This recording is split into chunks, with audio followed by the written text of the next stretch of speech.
नमस्कार। मैं मुंशी प्रेमचंद जी द्वारा लिखित तैंतर कहानी का वाचन कर रही हूँ।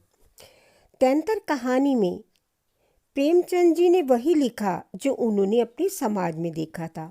3 लड़कों के होने के बाद जब घर में बेटी होती है तो घर में कोहराम समझ जाता है कि ये तो अभागिनी है। इसी को ही प्रेमचंद जी ने लिखा है। आखिर वही हुआ जिसकी आशंका थी, जिसकी चिंता में घर के सभी लोग और विशेषतः प्रसूता पड़ी हुई थी। तीनों पुत्रों के पश्चात कन्या का जन्म हुआ। माँ गई, पिता बाहर आंगन में सूख गए और उनकी वृद्ध माता द्वार पर सूख गई। अनर्थ, महाअनर्थ। भगवान ही कुशल करे तो हो। यह पुत्री नहीं, राक्षसी है। इस अभागिनी को भी इसी घर में आना था तो कुछ दिन पहले क्यों न आई। भगवान, सातवें शत्रु के घर में भी तैंतर का जन्म ना हो। पिता का नाम था पंडित दामोदर दत्त। शिक्षित आदमी थे, शिक्षा विभाग में ही नौकर भी थे, मगर इस संस्कार को कैसे मिटा देते जो परंपरा से हृदय में जमा हुआ था कि तीसरे बेटे की पीठ पर होने वाली कन्या अभागिनी होती है, या पिता को लेती है, या पिता को या अपने को। उनकी वृद्धा माता लगी नवजात कन्या को पानी पी पी कर कोसने। कल मुही है, कल मुही, न जाने क्या करने आई है। किसी बांझ के घर जाती तो उसके दिन फिर जाते। दामोदर दत्त दिल में तो घबराए थे, पर माता को समझाने लगे, अम्मा, तैंतर वैंतर कुछ नहीं, भगवान की इच्छा होती है। वही होता है जो ईश्वर चाहते हैं। ईश्वर चाहेंगे तो सब कुशल ही होगा। गाने वालियों को बुला लो, नहीं तो लोग कहेंगे 3 बेटे हुए तो कैसी फूली फिरती थी, एक बेटी हो गई तो घर में कोहराम मच गया। माता ने कहा, अरे बेटा, तुम क्या जानो इन बातों को। मेरे सिर पर तो बीत चुकी है। प्राण नहीं में समाया हुआ है तेंतर के। तेंतर के जन्म से ही तुम्हारे दादा का देहांत हुआ। तभी से तेंतर का नाम सुनते ही मेरा कलेजा कांप उठता है। दामोदर ने कहा, इस कष्ट का निवारण तो कोई होगा। उपाय बताने को तो बहुत है, पंडित जी से पूछो तो कोई ना कोई उपाय बता देंगे। मैंने कौन से कोई अनुष्ठान नहीं किए, पर पंडित जी की तो मुट्ठियाँ गर्म हुई। यहाँ जो सिर पर पड़ना था वह पड़ ही गया। अब टके के पंडित रह गए हैं। जजमान मरे या जिए, उनकी बला से उनकी दक्षिणा मिलनी चाहिए, और धीरे से।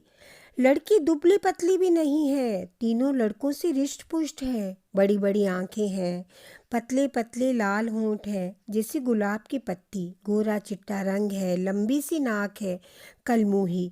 नहलाते समय रोई भी नहीं, टुकर टुकर ताकती रही। ये सब लक्षण अच्छे नहीं है। दामोदर के तीनों लड़के सांवले थे, इसलिए लड़की के रूप का बखान सुनकर बोले, अम्मा जी, तुम भगवान का नाम लेकर गाने वालियों को बुला भेजो, गाना बजाना होने दो।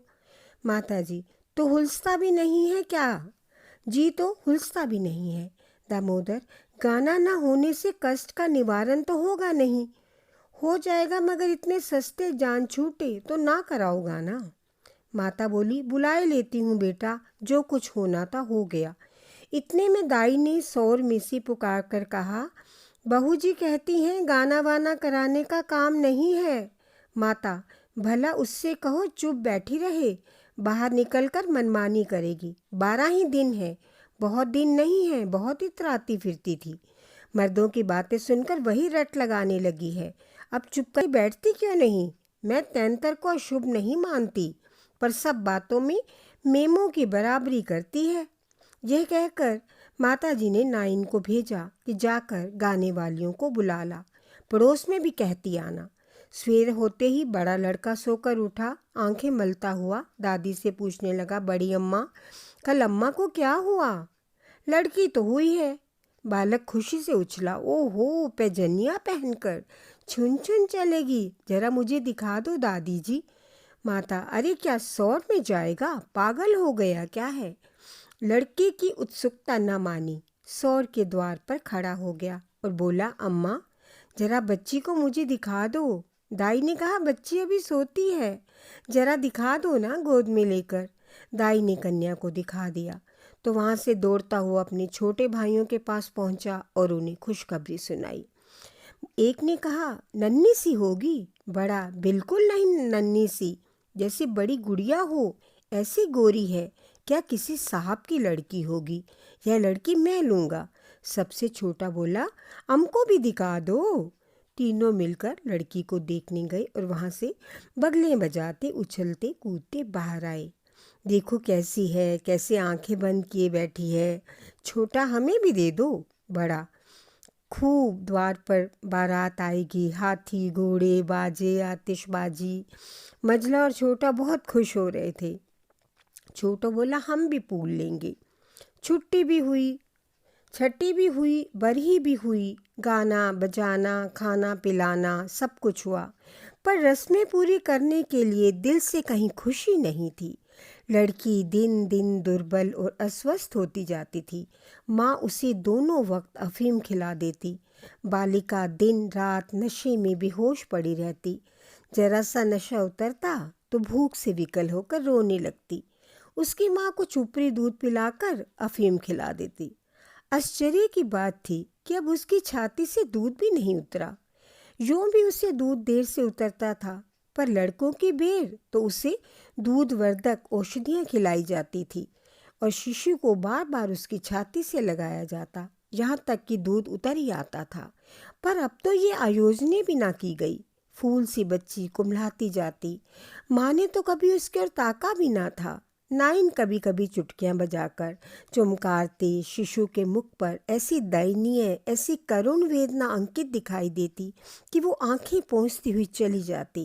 कुछ कहने का साहस ना पड़ता। बड़ा लड़का बार बार कहता, अम्मा बच्ची को दो, बाहर से खिला लाऊं, पर माँ उसे झिड़क देती।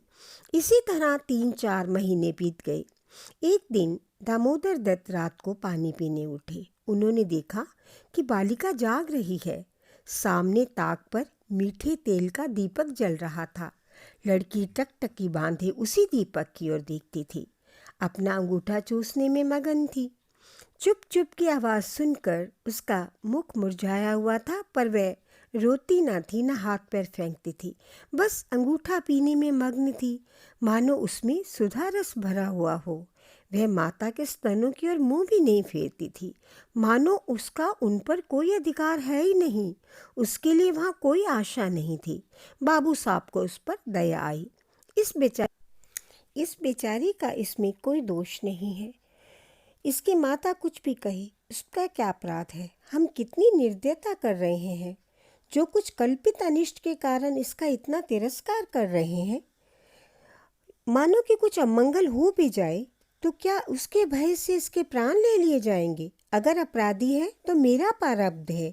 इस नन्हे से बच्चे के प्रति हमारी कठोरता क्या ईश्वर को अच्छी लगती होगी?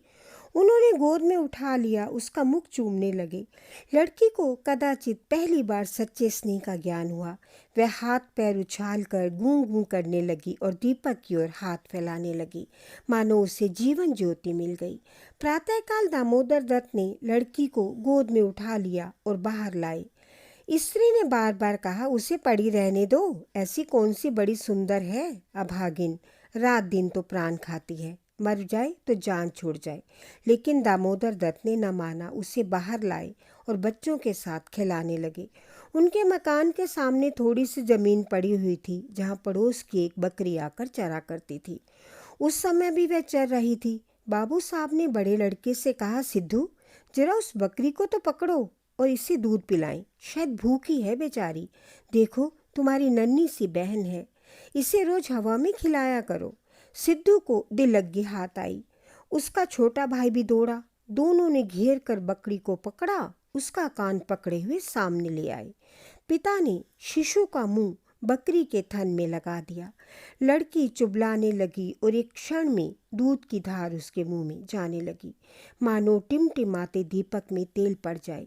लड़की का मुंह खिल उठा। आज शायद पहली बार उसकी क्षुधा तृप्त हुई। वह पिता की गोद में हुमक हुमक कर खेलने लगी।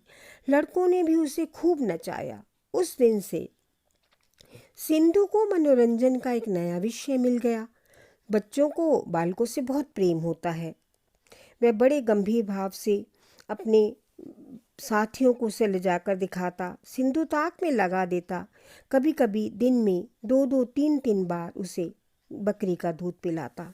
बकरी को भूसी चोकर खिलाकर ऐसा परचा लिया कि वह स्वयं चोकर के लोभ से चली आती और दूध देकर चली जाती। इसी भांति कोई 1 महीना निकला और लड़की रिष्ट पिष्ट हो गई। माता उसको देख देख कर चकित होती, किसी से कुछ कह तो ना सकती, पर दिल में आशंका होती, अब क्या मरने की नहीं, हम ही लोगों के सिर पर जाएगी। कदाचित ईश्वर उसकी रक्षा कर रहे हैं। मगर दादी माता से कहीं ज़्यादा चिंतित थी। उसे भ्रम होने लगा कि वह बच्चे को खूब दूध पिला रही है, सांप को पाल रही है। शिशु की ओर तो आंख उठाकर भी न देखती। यहाँ तक कि एक दिन कह बैठी, लड़की का बड़ा छोह करती हो। हाँ भाई, माँ हो कि नहीं, तुम ना छोह करोगी तो कौन करेगा। स्त्री ने कहा, अम्मा जी, ईश्वर जानते हैं मैं इसे दूध पिलाती हूँ तो। अरे मैं कौन सा मना करती हूँ, मुझे क्या गरज पड़ी है कि मुफ्त में अपने ऊपर पाप लूँ। बहू ने बहुत निर्दोषिता जताई, किंतु वृद्धा सास को विश्वास न हो पाया।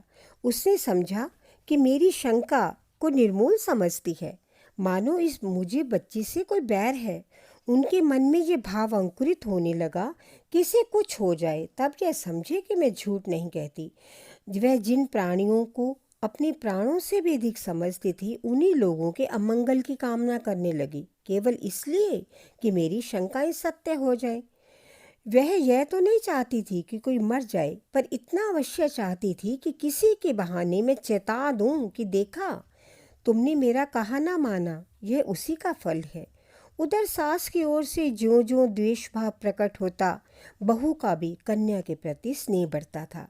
ईश्वर से मनाती रहती, किसी भांति 1 साल कुशल से कट जाता तो इनसे पूछती, कुछ लड़की का भोला भाला चेहरा, कुछ अपने पति का प्रेम वात्सल्य देखकर उसे प्रोत्साहन मिलता था। विचित्र दशा हो रही थी, न दिल खोलकर प्यार कर सकती थी, न संपूर्ण रीति से निर्दय होते बनता था, न हंसते बनता था, न रोते बनता था। इसी बहाने 2 महीने और निकल गए, ना कोई अनिष्ट हुआ। तब तो वृद्धा सास के पेट में चूहे दौड़ने लगे। बहू को 2-4 दिन ज्वर भी नहीं आता कि मेरी शंका की मर्यादा रह जाए। पुत्र भी किसी दिन पैर गाड़ी पर से नहीं गिर पड़ता। ना बहू के मैके से ही किसी के स्वर्गवास की सुनावनी आती है।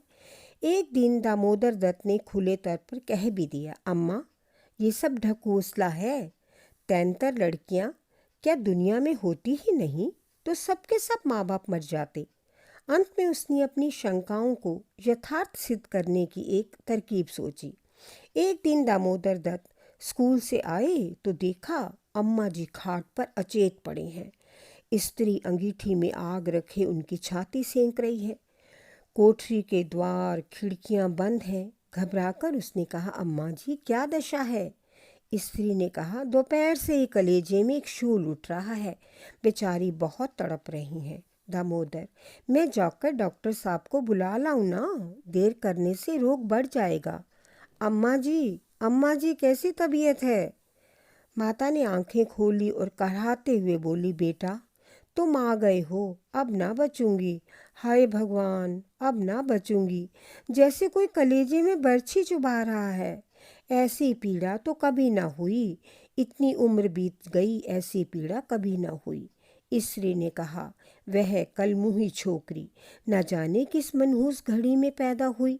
सास ने कहा, बेटा सब भगवान करते हैं, यह बेचारे क्या जाने। देखो मैं सास ने कहा कि अगर मैं मर जाऊं तो उसे कष्ट ना देना। मेरे सिर आई किसी और के सिर जाती, मेरे सिर सही। हाय भगवान, अब ना बचूंगी। दामोदर, जाकर डॉक्टर को बुला लाऊं, अभी लौट आता हूँ। माताजी को तो केवल अपनी बात की मर्यादा निभानी थी, रुपए ना खर्च कराने थे। बोली, नहीं बेटा, डॉक्टर के पास जाकर क्या करोगे, वह कोई ईश्वर है। अरे वह कोई ईश्वर है, डॉक्टर अमृत पिला देगा क्या, 10-20 वह भी ले जाएगा। डॉक्टर वैद्य से कुछ ना होगा। बेटा तुम कपड़े बदलो, मेरे पास बैठकर भागवत पढ़ो, अब ना बचूंगी, अब ना बचूंगी। हाय राम। दामोदर, तैंतर बड़ी बुरी चीज है। मैं समझता था ढकोसला है, स्त्री, इसी से तो मैं उसे कभी नहीं लगाती थी। बेटा, बच्चों को आराम से रखना, भगवान तुम लोगों को सुखी रखे। अच्छा हुआ मेरे सिर पर गई, तुम लोगों के सामने मेरा परलोक हो जाएगा। कहीं दूसरे के सिर जाती तो क्या होता। हे राम, भगवान ने मेरी विनती सुन ली। हाय हाय। दामोदर को निश्चय हो गया कि अब अम्मा ना बचेगी। बड़ा दुख हुआ। उनके मन की बात होती तो वे माँ के बदले तैंतर को न स्वीकार करते। जिस जननी ने जन्म दिया, नाना प्रकार के कष्ट झेलकर उनका पालन पोषण किया, अकाल वैधव्य को प्राप्त होकर उनकी शिक्षा का प्रबंध किया, उसके सामने बच्ची का क्या मूल्य है। शोकातुर होकर उन्होंने कपड़े उतारे और माँ के सिरहाने बैठकर भागवत की कथा सुनाने लगे। रात को बहू भोजन बनाने चली तो सास से बोली, अम्मा जी, तुम्हारे लिए साबूदाना छोड़ दूं? माता ने व्यंग करके कहा, बेटी, अन्न बिना ना मारो, भला साबूदाना मुझसे खाया जाएगा? जाओ, थोड़ी सी पूरियां छान लो, पड़े पड़े जो कुछ इच्छा होगी खा लूँगी। कचौरियाँ भी बना लेना। मरती हूँ तो भोजन को तरस तरस के क्यों मरूं? थोड़ी मलाई भी मंगवा लेना। चौंक की हो, फिर थोड़े खाने आऊँगी बेटी, थोड़े से केले भी मंगवा लेना। कलेजे के दर्द में केले खाने से आराम होता है। भोजन के समय पीड़ा शांत हो गई, लेकिन आधे घंटे बाद फिर जोर से होने लगी। आधी रात के समय कहीं जाकर उनकी आंख लगी। 1 सप्ताह तक यही दशा रही। दिन भर पड़ी करहा करती, बस भोजन के समय जरा वेदना कम हो जाती। दामोदर दत्त सिराने बैठे पंखा झलते, मातृवियोग के आगत शौक से रोते। घर की मेहरी ने मोहल्ले भर में खबर फैला दी। पड़ोसी ने देखने आई तो सारा इल्जाम बालिका के सिर के ऊपर गया। एक ने कहा, यह तो कहो बड़ी कुशल हुई कि बुढ़िया के सिर गई, नहीं तो तैंतर माँ बाप दोनों में से एक को लेकर तभी शांत होती है। देव ना करे किसी के घर तैंतर का जन्म हो। दूसरी बोली, मेरे तो तैंतर का नाम सुनते ही रोए खड़े हो जाते हैं। भगवान बांझ रखे पर तैंतर का जन्म ना दे। 1 सप्ताह के बाद वृद्धा का कष्ट निवारण हुआ। मरने में कोई कसर ना थी। वह तो कहो कि पुरखाओं का पुण्य प्रताप था, ब्राह्मणों को गोदान दिया। वह तो पुरखाओं का पुण्य प्रताप था, ब्राह्मणों को गोदान दिया गया था। दुर्गा पाठ हुआ, तब कहीं जाकर संकट कटा। तो इस तरह उसकी दादी ने अपने सिर के ऊपर झूठ का ही संकट लेकर ये सिद्ध करने का प्रयास किया कि बच्ची के कारण, यानी उस तैंतर लड़की के कारण ही उनके घर में ये कष्ट आया है। Please like, share and subscribe my channel. आप सबके सहयोग के लिए धन्यवाद।